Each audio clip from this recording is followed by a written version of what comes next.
Acto seguido, hará uso de la palabra el señor presidente de la Nación, doctor Javier Milei. Buenos días. Muchísimas gracias por esta invitación. Y es un placer enorme para mí estar en este lugar donde además se congrega el sector productivo no solo más fuerte de la Argentina, sino que es el más productivo de todo el mundo. Porque como dije siempre, con la carga fiscal que tienen, que puedan seguir produciendo, es fruto de un milagro. Y ese milagro es porque son los mejores del mundo. Así que en primer lugar, felicitaciones a todos los héroes que se encuentran en este lugar y que son el corazón de la Argentina.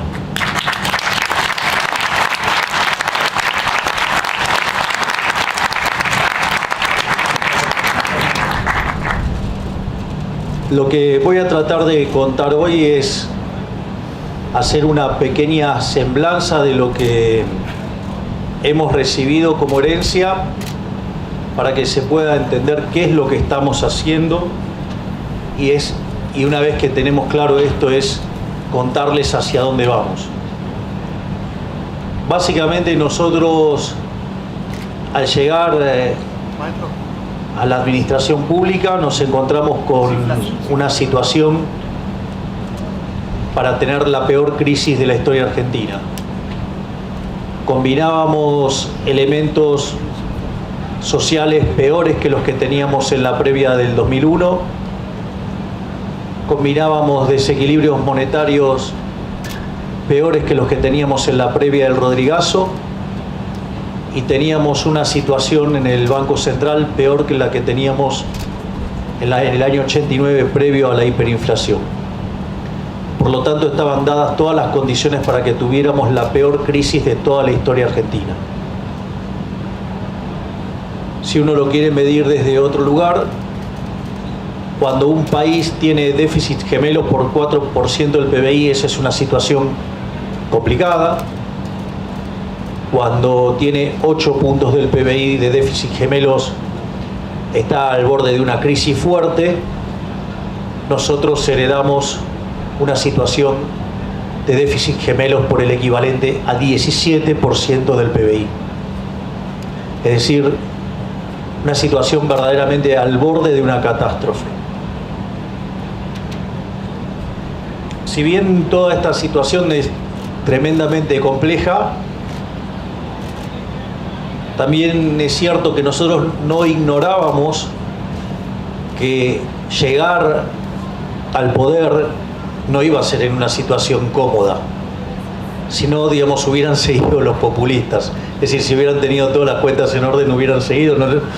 Entonces, también hay que entender que el hecho de que haya podido llegar una expresión liberal tan pura y tan definida como la que representamos nosotros, en ese sentido, no iba a llegar en condiciones normales. Sobre todo, digamos, un país que está contaminado y putrefacto de socialismo por más de 100 años, ya sea de malos o de buenos modales, o de los políticamente correctos que terminan siendo cómplices de los delincuentes, porque parece que no aprendieron que es la paradoja de Popper, que no se puede ser tolerante con los intolerantes.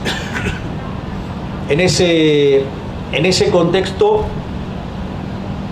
básicamente, esos déficits gemelos que nosotros enfrentamos, de esos 17 puntos, 15 estaban concentrados en el déficit consolidado de la nación, 5 en el Tesoro y 10 en el Banco Central. Entonces, en ese contexto, además, la tasa de inflación, que el año terminó por encima del 200%, durante la primera semana de diciembre los precios venían creciendo al 1% diario. Eso es equivalente aproximadamente a 3.700% anual. Cuando uno toma las 2 primeras semanas de diciembre, se ve una aceleración que lleva la tasa anualizada al 7.500% anual. Y cuando uno miraba las características de la inflación a lo que venía viajando, el sobrante monetario y los problemas en el Banco Central, la tasa de inflación, digamos, de darse un colapso de la demanda de dinero, podía acelerarse a niveles del 15.000% anual. Esto que parece una locura, en realidad, cuando ustedes miran la inflación mayorista de diciembre, dio 54%. Si ustedes toman 1,54 y la elevan a la 12, que es anualizarlo, ustedes se van a encontrar que la inflación venía viajando al 17.000%. Es decir, y todo esto hubiera sido posible hacerse realidad si nosotros hubiéramos convalidado monetariamente. Es decir, aquellos desorbitados, por decirlo de manera elegante, en términos de apreciaciones del funcionamiento de la economía, que dicen que esto se arregla con déficit fiscal y con emisión de dinero, era la carta a la mega crisis más grande de la historia argentina. Es decir, hubiéramos no solo ido a una hiperinflación brutal, sino que además hubiéramos llegado a niveles de pobreza en torno al 95%, con lo cual imagínense qué sería de este país en este momento.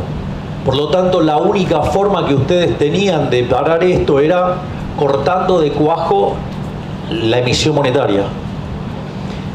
En ese sentido, si ustedes se fijan, si bien era muy grande el problema que teníamos en el Tesoro, con 5 puntos de déficit fiscal, mucho más grave era el problema que teníamos adentro del Banco Central, que son 10 puntos de déficit fiscal. En ese sentido, nosotros más bien lanzamos un programa de estabilización hiperortodoxo, donde básicamente lo que hacemos es atacar la cuestión fiscal haciendo un ajuste fiscal cuyo objetivo era llegar al déficit cero a fin de año, sanear el Banco Central y sincerar el mercado de cambios, donde la brecha estaba en torno al 200%. En ese sentido, nosotros empezamos un conjunto de recortes muy fuertes.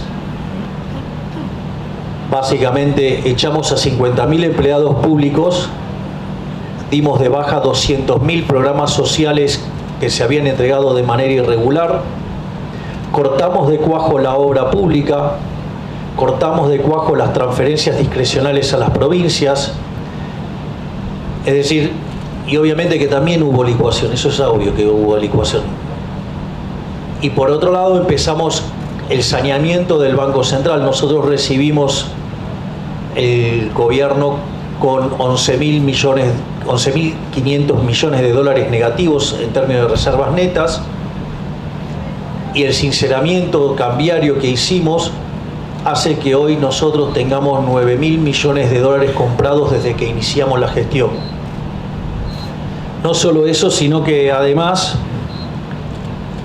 ese objetivo que nosotros teníamos de alcanzar el déficit cero, pero déficit cero en serio, en términos financieros, que pensábamos alcanzarlo hacia fin de año, cuando empezamos a ver cómo venían evolucionando los números, en ese contexto vemos que podíamos llegar al equilibrio primario en enero y al equilibrio financiero en el mes de marzo. Eso a nosotros nos daba una seguridad muy importante y nos daba mucha confianza. Piensen que Argentina desde los últimos 113 años tuvo déficit fiscal en 113. De las 22 crisis que tuvo, 20 tienen origen fiscal. Por lo tanto, digamos, el eje central del problema que había que atacar era el tema del déficit fiscal, que después lo voy a abordar desde otro lugar.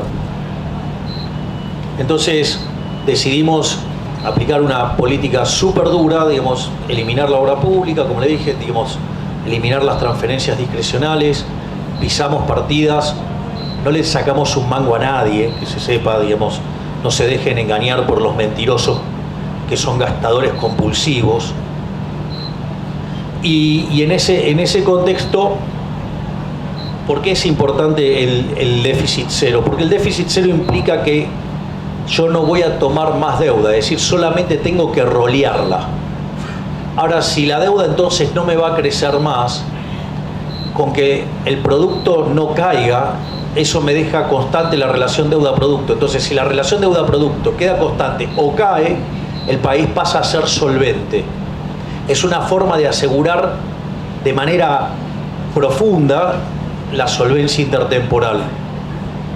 Y eso, además, después redunda en bajas de la tasa de interés porque cae el riesgo país, y eso hace que cada vez haya más espacio, ya sea o para gastar, no es mi caso, pero sí para bajar impuestos. Entonces, en ese contexto, lo que nos sorprendió es que alcanzamos el resultado positivo en términos financieros en el primer mes.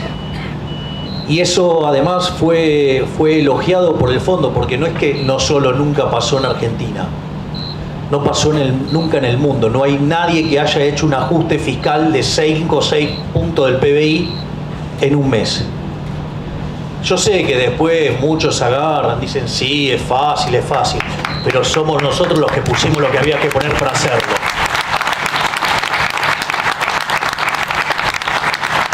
Te salió bien el alumno. Siempre supera al maestro. En pelo seguro. Un poquito de bullying viene bien. Muy bien. Entonces, eso fue algo muy importante. No solo eso, sino que además empezamos con el proceso de saneamiento del balance del Banco Central. Esto es muy importante para tener en cuenta. Fíjense, a nosotros la cantidad de dinero se nos dispara por distintos elementos. Por un lado, porque compramos 9.000 millones de dólares.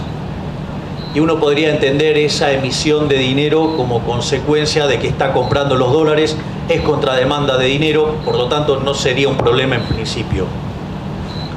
Pero también se nos dispara la emisión de dinero por unos puts que habían utilizado en el gobierno anterior, digo, como mecanismo para mitigar el tipo de cambio, y por otra parte se nos dispara también la emisión monetaria por la remuneración de los encajes, ¿sí? Digamos, que son los pases en realidad, y que en realidad son los herederos de las LELIQs. Vean la crueldad de lo que dejó el gobierno anterior, que todo lo que era 3 veces la base monetaria, que eran las LELIQs, cuando nosotros asumimos, de LELIQs habían pasado a pase, es decir, de ser operaciones de 30 y 60 días pasaron a un día.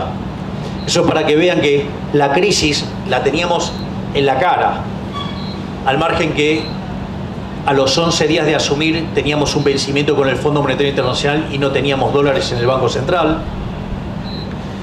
Entonces, en todo ese concepto, fíjense que a pesar de todo eso, en el periodo desde que nosotros estamos en el gobierno, la base monetaria no varió. Aviso porque, digamos, quizás un día, digamos, hay operaciones, salta y después se compensa. Digo, porque no falta, digamos, esos puristas que entonces justo encuentran el día donde hay un vencimiento, cambia la composición y después se ajusta el otro día, pero claro. Entonces, la base monetaria está clavada en 10 billones, pero ¿qué es lo importante de todo esto? Porque absorbemos vía el fisco y absorbemos vía el BOPREAL. Que dicho sea de paso, el gobierno anterior nos dejó cerca de 50.000 millones de dólares de deuda con importadores que paralizaba las importaciones, ¿no? Y lindo negocio que se habrán hecho con la CIRA, ¿no? Porque compraban al oficial cosas que si lo hubieran hecho al paralelo les costaba bastante más caro.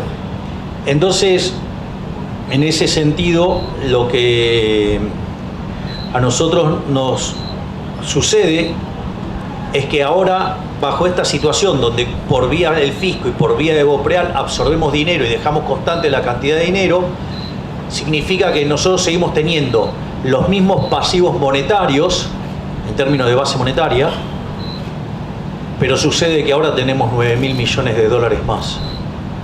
Por lo tanto, ustedes lo que ven es que el sistema está muchísimo más sano. Es decir, ahora esos 10.000 millones esos 10 billones tienen como contrapartida 9.000 millones de dólares que hemos comprado. La consecuencia de este conjunto de medidas se tradujo en una fuerte caída de la inflación. Si ustedes recuerdan los números que le estábamos pasando, cuando estábamos en la tercera semana se había acumulado 30% de inflación ya. Digo, cuando uno mira los indicadores de alta frecuencia ve eso. Por lo tanto, a mí en un fin de semana me hace una nota Gabriel Anelo y me dice, ¿qué pasa si da 30? Y le dice, da 30 es un numerazo porque significaba que la última semana la inflación había dejado de correr. Y la realidad es que cuando terminó dando 25 fue la verdad que verdaderamente un éxito, porque significa que además los precios se habían retrotraído a la segunda semana. Después, digo, con los problemas de la estacionalidad de enero, si hubiera dado 25 era un buen dato, y dio 20. Y todo pareciera indicar que este mes, a pesar de la suba de las prepagas, a pesar de la suba de tarifas, a pesar de todas estas cuestiones, parece que va a estar en torno al 15% según el consenso de mercado. Es decir, que el proceso de desinflación sigue fuerte, que si ustedes toman la inflación sin mirar los regulados, la inflación de hecho está viajando al 10, si toman alimentos está al 9, es decir, hay un claro proceso de desaceleración inflacionaria. A su vez, la fortaleza que estamos mostrando con los números fiscales, nosotros en enero, para conseguir ese resultado positivo en términos financieros, la caída real del gasto fue del 30%, le cuento que febrero cayó 36%. Es decir, que el ajuste fiscal sigue. Es decir, tiene motosierra y tiene licuadora. Pero les digo algo, la licuadora también es un paso para que, si eso ustedes lo sostienen de largo, también se convierte en motosierra. Entonces, en ese contexto, lo que ha pasado es que después de mucho tiempo el riesgo país cayó a niveles de 1500. La brecha ha desaparecido por completo. Si ustedes toman el tipo de cambio importador y le aplican el impuesto país, les da un tipo de cambio cercano al 1050, y cuando toman los números de ayer era 9.95 y 1015, o sea que ha desaparecido la brecha. Y cuando si ustedes recuerdan, en algún momento se empezaba a cuestionar que había que cambiar la política monetaria, que había que cambiar el crawling peg, y sin embargo hoy tienen toda la curva de futuros alineadas con la política monetaria planteada por el Banco Central. Por lo tanto, el proceso de estabilización está funcionando muy fuertemente, y una de las cosas que sucede es que, esto es importante, la inflación es siempre y en todo lugar un fenómeno monetario que se genera por un exceso de oferta de dinero. Esto es, o porque sube la oferta, o porque cae la demanda, pasan las dos cosas a la vez, y eso hace que todos los precios expresados en unidades monetarias suban. Como el dólar es un precio más de la economía, pero es además un activo financiero, sube primero. No existe eso del pass-through, no existe, esos son abusos de la matemática. En realidad, lo que está es la pérdida de poder adquisitivo del dinero, y si muchos economistas, en lugar de estudiar tanto keynesianismo, hubieran estudiado el efecto Hume-Cantillon, sabrían que suben de acuerdo a distintas etapas. Entonces, básicamente, lo que ustedes tienen es que eso es el efecto de que es un activo financiero y pica primero. Y esto es muy importante, porque esto quiere decir que en algún momento los precios nos vamos a encontrar con que la tasa de inflación se va a derrumbar. Es decir, en algún momento la inflación se va a derrumbar. ¿Y dónde está el sentido de esto? Bueno, miren, si ustedes miran la base monetaria a lo largo del siglo XXI, eso les da un promedio de 9% del PBI. Hoy la base monetaria es 3. Es decir, y si ustedes tomaran la amplia, es 9. Es decir, pero para ir a la amplia se tendría que dar una situación de corrida donde todo el mundo quisiera salir de... Y la realidad es que el tamaño del sistema financiero es muy chico. Digamos, el préstamo al sector privado no financiero es 4% del PBI. Y cuando ustedes toman los depósitos, la gran mayoría de las cuentas vinculadas a los depósitos tienen que ver o con los sueldos o con el working capital de las empresas. Con lo cual no hay mucho rango para corridas y nada por el estilo. Es decir, entonces lo que estaba contando era cómo las variables financieras estaban repercutiendo positivamente. Hemos presenciado un desplome del riesgo país entrando en la banda de los 1.500 puntos básicos. Hemos llegado a tocar niveles como los que en algún momento había tenido el gobierno de Macri. Los bonos habían estado cerca de $50. La curva de futuro del dólar está en línea con la política monetaria llevada a cabo por el Banco Central. Y todo eso, digamos, además se manifestó en una tremenda caída en el precio del dólar, motivo por lo cual todo esto está anticipando que hay luz al final del camino y que en algún momento la tasa de inflación se va a empezar a desplomar. Más o menos el consenso de mercado es que el mes de febrero haya cerrado en torno al 15%, lo cual implica otra caída de 5 puntos respecto al mes anterior, pero que cuando ustedes limpian los efectos de aumento de tarifa y prepagas y demás correcciones de precios que estaban profundamente atrasados durante el kirchnerismo, ustedes ven que, por ejemplo, la inflación por distintas medidas está en torno al 10% y además cuando miran alimentos está en torno al 9%, es decir que el proceso de baja de la inflación sigue ocurriendo fuertemente. Al mismo tiempo, si bien nosotros estamos haciendo un ajuste muy fuerte, también es cierto que lo hacemos sin descuidar las partidas sociales. Y en ese sentido nosotros hemos duplicado la tarjeta alimentar, hemos duplicado la asignación universal por hijo, hemos duplicado los mecanismos de asistencia a las madres, pero sobre todas las cosas hemos multiplicado por 4 la partida de asistencia para los chicos que van al colegio, que es un programa que le llega a 7.300.000 chicos para que puedan tener los útiles. Y no solo eso, sino que para aquellas familias que no puedan pagar la cuota del colegio, generamos unos mecanismos para que se le pueda dar financiamiento. Es decir, ¿por qué? Porque es una situación muy traumatizante, no solo para los padres cambiar a su hijo del colegio, sino para el hijo cuando va y llega al colegio y no se encuentra con los mismos compañeritos, lo cual, digamos, en ese sentido, nosotros también estamos haciendo el ajuste y estamos dando contención social. Al margen de todos los desequilibrios que hemos encontrado y que ustedes estarán viendo que todo el día aparecen focos de corrupción. La pregunta es, teníamos un montón de abanderados de la lucha contra la corrupción y de estas cosas no encontraban nada. Como por ejemplo el caso de los fondos fiduciarios, ¿no?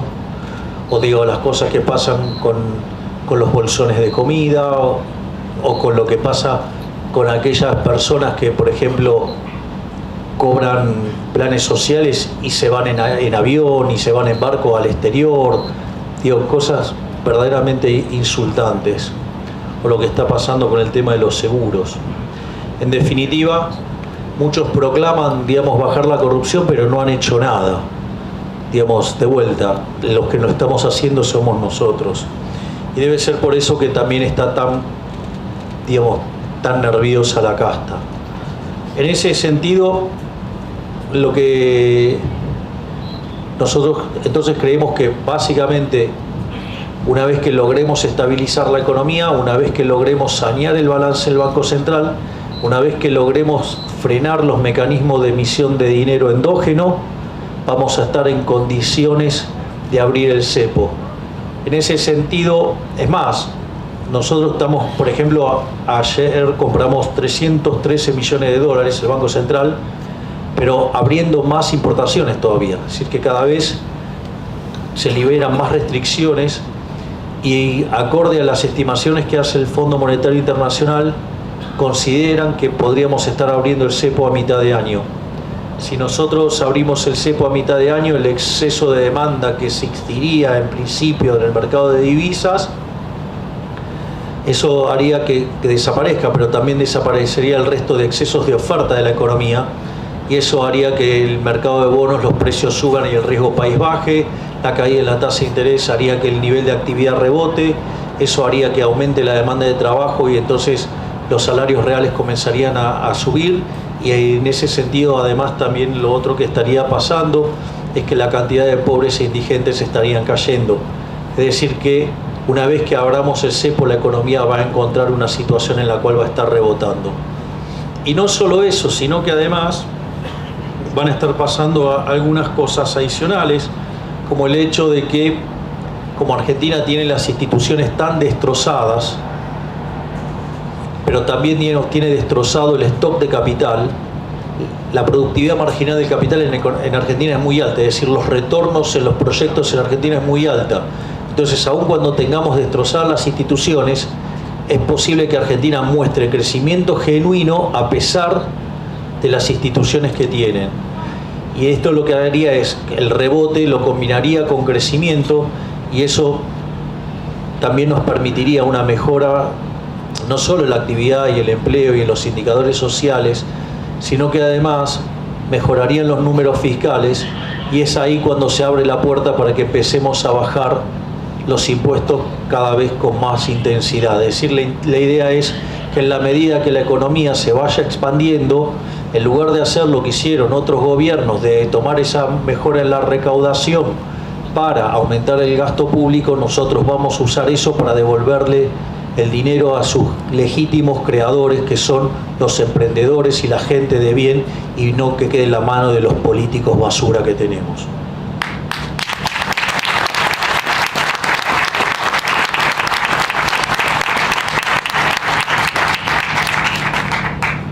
Por otra parte, otra cosa que es muy importante desde mi punto de vista es lo que propusimos en materia de reformas estructurales. Nosotros básicamente enviamos poco más de 1000 reformas estructurales, es decir, parece mentira, pero nosotros todavía no llegamos a 3 meses de gobierno e hicimos todas estas cosas. Y bueno, era esperable que fuera algo intenso, ¿no? Entonces, como de quién viene. Entonces, en ese sentido, nosotros enviamos un decreto de necesidad y urgencia, y a su vez enviamos la ley de bases y punto de partida para la libertad de los argentinos, donde básicamente la lógica del entramado regulatorio argentino tiene que ver con el hecho de atacar siempre los efectos y no las causas. Se los planteo con un ejemplo muy concreto. Argentina tiene déficit fiscal. Cuando se queda sin financiamiento, ¿qué es lo que hace? Recurre a la emisión monetaria. Cuando recurre a la emisión monetaria, por ejemplo, empieza a tener un deterioro en el sector externo. Ese deterioro en el sector externo, porque fijan el tipo de cambio, se manifiesta en pérdida de reservas. Entonces, ¿qué hacen? No sé, ley penal cambiaria, controles de capitales. Como los precios siguen subiendo, entonces ponen básicamente controles de precios. Como los controles de precios generan desabastecimiento, ¿qué es lo que hacen? Ponen una ley de abastecimiento. Es decir, si ustedes se fijan, hay un montón de controles donde, si ustedes rastrean el origen, siempre es el mismo, que es el déficit fiscal, y que uno lo puede financiar de 3 maneras distintas. Lo puede financiar con endeudamiento, y después Argentina termina siendo el máximo defaulteador serial de la historia moderna, o lo financia con emisión monetaria y terminamos quitándole 13 ceros a la moneda, le podríamos quitar 3 más, destrozando 5 signos monetarios, ¿sí? O con subir los impuestos y tener la presión fiscal formal más alta del mundo y hacer que el país sea inviable. Entonces, cuando aparecen los efectos no deseados, o sea, los políticos, en lugar de corregir el origen del problema, que es el déficit fiscal, No, lo que hacen es atacar las causas. Y ahí aparecen todos estos engendros regulatorios que buscan atacar, ¿sí?, no las causas, sino los efectos. Y es por eso que entonces Argentina tiene un entramado regulatorio que es invivible. Y lo que nosotros hicimos, tanto con el DNU como la ley de bases, es tres cosas. Una es devolverle libertad, ¿sí?, a los ciudadanos. Es decir, en Argentina, no sé, por ejemplo, el mejor ejemplo era la Ciudad Autónoma de Buenos Aires. O sea, ¿nuestro criterio cuál es? Nuestro criterio es que todo está permitido salvo lo que está prohibido. Bueno, cuando ustedes iban a la Ciudad Autónoma de Buenos Aires, ¿sí?, en realidad todo estaba prohibido salvo lo que le permitía el burócrata. Y eso además son un montón de kioscos. Entonces, digamos, a los políticos también les gustan las regulaciones, porque justamente son un montón de kioscos.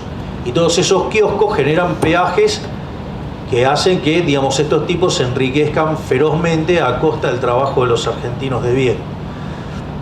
Entonces, lo otro que nosotros propusimos es ir hacia mercados más competitivos. Es decir, no cambios de estructura de mercado que sean pro empresa, porque el fascismo también es pro empresa. O sea, entonces un empresario prebendario con un político corrupto se ponen de acuerdo para reventar a los ciudadanos con privilegios. No, eso no es una solución. La solución es que los mercados sean pro competencia. Entonces nosotros hemos trabajado abiertamente en ir hacia mercados más competitivos. Y no solo eso, sino que además hemos decidido atacar los focos de corrupción. Y claro, y eso también es un problema porque implica tocarle los kioscos a los políticos, ¿sí?, o a sus socios, digo, lo que yo llamo la casta, ¿no? O sea, porque no solo son los políticos ladrones, son los empresarios prebendarios, son los sindicalistas que, digamos, traicionan a sus trabajadores, son los medios ensobrados, ¿sí?, y son los profesionales funcionales, ¿sí?, a la religión del Estado. Digo, está lleno, digamos, de imbéciles que pasean por canales de televisión defendiendo los negocios de los políticos. Y a veces no sé si lo hacen de imbéciles, de incapaces, de no formados, o porque efectivamente son, digamos, parte del propio sistema que defiende al mismo sistema. En ese sentido, el DNU está, en su gran mayoría está funcionando, solamente están paradas dos partes, que es la parte de la reforma laboral, y por otra parte está frisado el caso de las sociedades deportivas, digo, lo cual es increíble, digo, porque es opcional, no es que digo es obligatorio que sean privados o que sean empresas, pero es tal el nivel de socialismo que tiene en la cabeza la gente que ni siquiera puede entender la diferencia de que sea opcional. O sea, no entienden vivir en libertad. Entonces, en ese contexto, nosotros, por ejemplo, en este momento tenemos la intención del Manchester City de comprarse de uno de los clubes grandes de la Argentina. O sea, haciendo inversiones monumentales y sin embargo, digamos, está todo parado. Y porque además, digamos, también los clubes que son cuasi empresas, pero están, digamos, o sea, veladas, todos tienen miedo porque después, si no, el referee le cobra en contra. Todo un sistema de corrupción tremendo. Y por otro lado, es muy interesante lo que pasó con la ley bases. Nosotros ahí hubo algunas etapas. Tanto el DNU como la ley bases no afectan a la coyuntura, lo que afectan es a la tasa de crecimiento a largo plazo. Es decir, en lugar de tardar, no sé, 35 años en duplicar el PBI per cápita, lo podemos duplicar en 7. Digo, lo cual no es menor en términos de bienestar para los argentinos, al margen de la transición que puede haber fuerte expansión del PBI porque suma el rebote con el crecimiento por bajos niveles de capital que implican alta productividad marginal. Entonces, en ese sentido, esos dos instrumentos lo que hace es levantar la tasa de crecimiento de largo plazo. Y lo que nos pasó es que nosotros, teniendo conciencia del problema fiscal que tenían las provincias, nosotros, como un gesto de buena voluntad, a la ley bases le metimos un elemento de coyuntura que era el capítulo 4, que era el capítulo en el cual nosotros le ofrecíamos a la provincia arreglarles el problema. Las provincias no leyeron bien ese acto de buena voluntad, lo entendieron como un acto de debilidad política, y como consecuencia de ello, no solo que se estaban quedando con un punto del PBI que le arreglaba el problema fiscal, sino que además quisieron quedarse con un punto adicional del PBI, sacándoselo a Nación, obviamente, y entonces proclamaban, sí, el déficit cero, pero gastando más. Era verdaderamente obsceno el planteo. Y además se pusieron a tocar con partidas de gasto público que, digamos, recaen sobre Nación, que nos dinamitaban las finanzas públicas. Consecuentemente, si nosotros manteníamos el capítulo 4 así, nos estrellábamos a los 6 meses. Como consecuencia de ello, digamos, de esos abusos que cometieron y ese error de visión que tuvieron, nuestra respuesta fue: sacamos el capítulo 4. Y naturalmente que cuando sacamos el capítulo 4, Caputo no es que fue a prepiarlos. Dijo, bueno, ahora el ajuste lo van a tener que hacer ustedes solos. Entonces esa primer lectura estúpida que hizo el Círculo Rojo de que nosotros habíamos perdido, miren cómo ahora todas las provincias están, digamos, deseosas de arreglar el capítulo 4. Porque tienen que ajustar y no quieren ajustar. Y hemos tenido varios episodios donde muestra que tienen que ajustar y no quieren ajustar. Entonces, ahora se ve quién verdaderamente perdió con eso. Pero no solo eso, sino que además cuando entramos en la ley bases, donde nosotros, de los cerca de 700 artículos, terminaron quedando como 550, para los que dicen que nosotros somos absolutamente inflexibles. Lo que pasa es que es cierto que nosotros somos inflexibles. Nosotros no soportamos el choreo. Nosotros no soportamos a los ladrones. Y más, les voy a contar algo. Una de las cosas que pasaba cuando yo era diputado y que era criticado por los medios de comunicación, injustamente, obviamente, yo, digamos, siempre votaba en general y cuando se votaba en particular me levantaba. Porque yo no me prestaba al robo de la política de negociar el particular, que es donde negocian el choreo. Y en ese sentido, lo más hermoso que pasó con la ley bases es que en un momento se pusieron a discutir los fondos fiduciarios, que ahora todos se dan cuenta que eran todas cajas negras de donde roban violentamente. Es decir, pero tuvo que pasar en un gobierno liberal, en todos los pseudoprogres que tuvimos, o sea, nunca pasó nada. Y eso que tenemos denunciadores seriales, de abanderados de la República, o los mismos abanderados de la República que guardan silencio frente al ex gobernador que metió preso a 2 tuiteros por decir que es cornudo.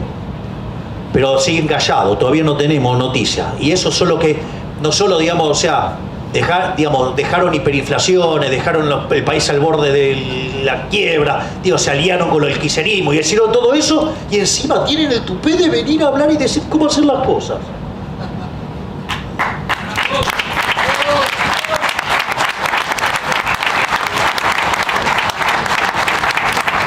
O sea, hay un republicanismo bastante raro en Argentina.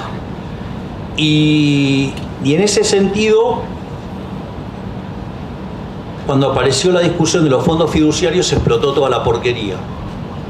Y de vuelta, digamos, como gran parte del Círculo Rojo no la ve, ya sea o porque tiene intereses cruzados con el gobierno o no le gustan los liberales o lo que fuera, vendieron de que era una derrota. De vuelta no entendieron nada. Cuando yo decido levantar la ley base desde Israel, ahí el punto central es el siguiente: los dejé de manifiesto.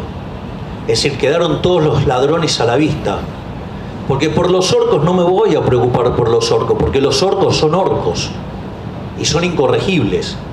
Pero por lo menos son delincuentes que no se ocultan, no pretenden ser tratados como señores, porque saben que son delincuentes y no les molesta mostrarse como delincuentes. El problema son los delincuentes de guantes blancos que pretenden ser tratados como señores y no lo son, y que se muestran como abanderados del cambio, pero cuando llega el tema de la guita, ahí dejan de ser los señores que son. Eso saltó con fuerza, y la realidad es que para tener una ley, digamos, que tiene un lindo el título, pero la vaciaron de contenido porque empezaron a mantener sus privilegios, se pusieron a defender sus choreos, yo preferí levantarla. ¿Y qué es lo mejor de todo esto? Quedaron en evidencia.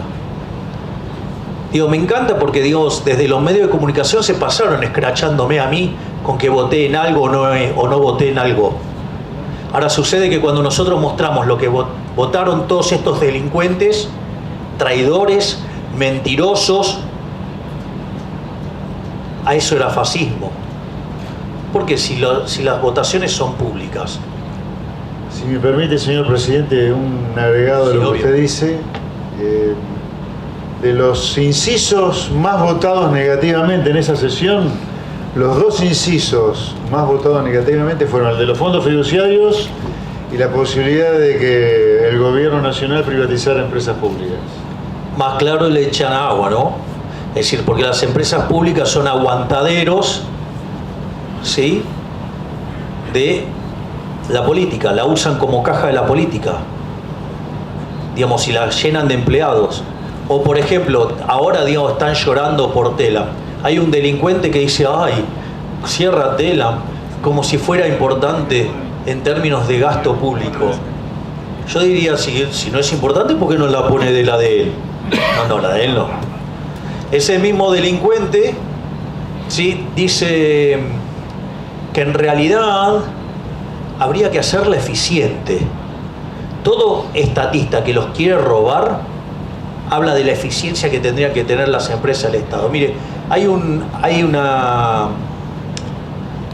libro de Milton Friedman con Rose Director, o sea, con la que fue su mujer, después, que se llama Libres para elegir. Entonces tiene un capítulo donde habla del gasto público y dice las 4 formas de gastar. Usted puede gastar su dinero en usted o en otros, y puede gastar el dinero de otros en usted o en otros. Entonces dice, cuando usted gasta el dinero de uno mismo en uno mismo, y bueno, digamos, sabe qué quiere gastar, sabe, digamos, lo que le costó gastarlo, usted maximiza el beneficio, o sea, la cuida rajatabla. Ahora usted puede gastar el dinero suyo en otros. Bueno, es cuando hace regalos. Trata de quedar bien con lo menos posible, minimiza el costo. La otra es gastar la de otros en uno. Y bueno, ahí, digamos, comen en el restaurante más caro, toman. Digo, o por ejemplo, se gastan un palo verde por mes yendo en helicóptero a todos lados, el que yo no uso. Por ejemplo, uno de los tantos ahorros. Podés contar, digamos, la calidad de la comida. No, porque en la administración anterior, en donde estoy viviendo, se almorzaba y cenaba con champán Cristal todos los días. Digo, si vienen a la quinta, no lo voy a recibir así. Lo único que les puedo ofrecer lo único exótico que les voy a ofrecer es que les puedo, compartir el kéter que tomo en Shabbat, nada más. Kéter es un jugo de uva que se toma en Shabbat, para los que no tomamos alcohol. Después, entonces lo otro que Entonces, ¿cuál es la peor forma de gastar? Y la de otros en otro, que es lo que hace el Estado. Por lo tanto, nada de lo que pueda hacer el Estado lo puede hacer bien. Aparte, digo, por lo tanto, o sea, no, nada que haga el Estado lo va a hacer bien. Pero además, si yo digo, ahora supongamos que, no sé, por algún milagro en algún lugar del mundo existiera ese caso donde funciona eficientemente, que es lo que defienden estos estatistas, bueno, al menos no es el caso argentino. O sea, eso en Argentina no se verificó en ningún caso. Y después, este mismo delincuente criticó el tema de la forma en la cual se cerró. Entonces, ¿ustedes se imaginan esa propuesta de dejar abierto el edificio de Telam y que tomen el edificio? Es decir, no solo que es una violación a la propiedad, sino que además, o sea, hubieran estado todos parapetados ahí adentro, hubiera sido un problema enorme. Por lo tanto, digamos, o sea, sí, junto con la ministra de Seguridad, el día domingo a las 10 de la mañana, si quieren, en la Quinta de Olivos, una de las cosas que decidimos era que sí, íbamos a llenar de vallas, íbamos a poner la policía y no iba a poder entrar nadie. Y les digo más, existía la posibilidad de que hubiera conflicto físico. Y la idea era, avancemos también con eso. Y a los que hagan lío los vamos a meter presos. Porque en realidad los que iban a hacer lío no eran los periodistas. Porque les cuento que dentro del staff de Telam hay 100 barras bravas. Con lo cual, qué lindo sería, digamos, que cosa que tenemos, mostrarles los 100 prontuarios de esos barra bravas, para que vengan y me defiendan, digamos, a Telam. Y otra cosa más. Es decir, era, digamos, tanto cuando existe pauta como cuando existen medios públicos, terminan siendo mecanismos de propaganda. Es decir, están usando la plata de los pagadores de impuestos para hacer propaganda, lo cual es aberrante también. Entonces, en ese sentido, al margen de que persiguen al que piensa distinto. Por lo tanto, ahí tienen otro de los casos, o digamos, el INADI como mecanismo de policía del pensamiento. Digamos, otra de las cosas que hicimos, arrancamos con 18 ministerios, lo llevamos a 8. Bajamos a la mitad la cantidad de direcciones, secretarías. Es decir, vaya que hay motosierra de lo lindo. Por lo tanto, nosotros ahora lo que fue el discurso del 1 de marzo, básicamente lo que hicimos es plantearle a la casta, digo, que revele si es casta o no. Es decir, si quieren conflicto, le vamos a dar conflicto.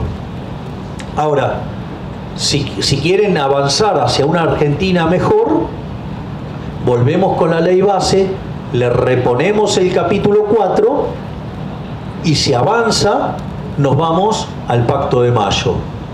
Y en el Pacto de Mayo están 10 medidas económicas que son lo que van a determinar la base de una economía que pueda crecer fuertemente. Dentro de esas medidas incluye, obviamente, llevar el gasto público, que es la verdadera presión fiscal que enfrenta una economía, a niveles del 25%. Y eso significa que, digamos, van a tener que hacer el ajuste en nación, pero más también van a tener que ajustar las provincias. Se terminó la época donde los políticos nos tienen esclavizados.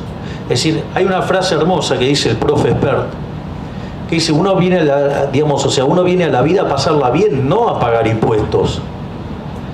Pero claro, esto lo tiene que hacer un outsider, porque para estos delincuentes, digamos, o sea, pagar impuestos está bien. Para mí, el Estado es una organización criminal, violenta, que vive una fuente coactiva de ingresos llamada impuesto, y por ende los impuestos son un robo. Por lo tanto, hay que achicar, digamos, o sea, la mejor forma de darle bienestar a la gente es achicar el Estado. O sea, cuando usted no le alcanza la plata es porque le está sobrando Estado.